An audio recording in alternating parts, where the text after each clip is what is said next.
नमस्कार. ज्ञानगंगा भारत या यूट्यूब चॅनलवर आपल्या सगळ्यांचे हार्दिक स्वागत आहे. आज आपण TETसाठी अतिशय उपयुक्त अशी माहिती बघणार आहोत.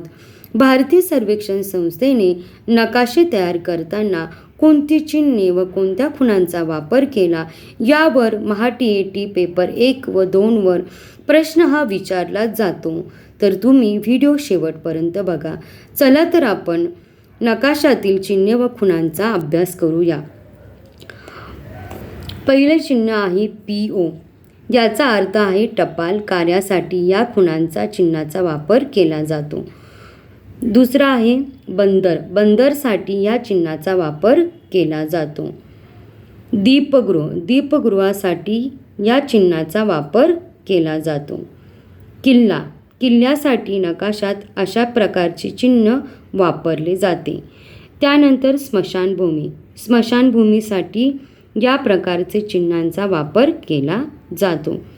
त्यानंतर आंतरराष्ट्रीय सीमा यासाठी या खुणांचा वापर केला जातो. त्यानंतर युद्धभूमी. युद्धभूमीसाठी या प्रकारचे चिन्ह वापरले जाते. त्यानंतर लोहमार्ग.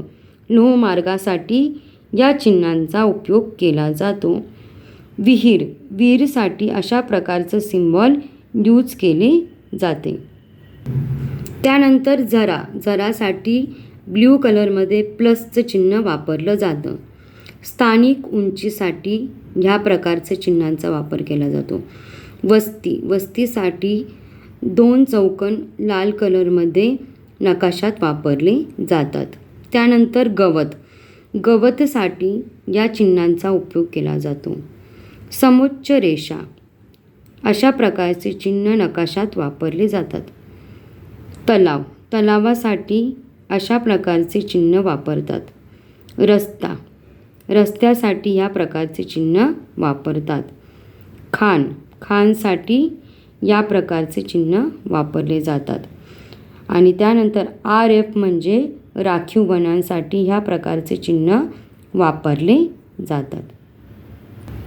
अशा प्रकारे आज आपण भारतीय सर्वेक्षण संस्थेने नकाशे तयार करताना कोणती चिन्हे व कोणत्या खुणांचा वापर करतात याची आपण सविस्तर माहिती बघितली.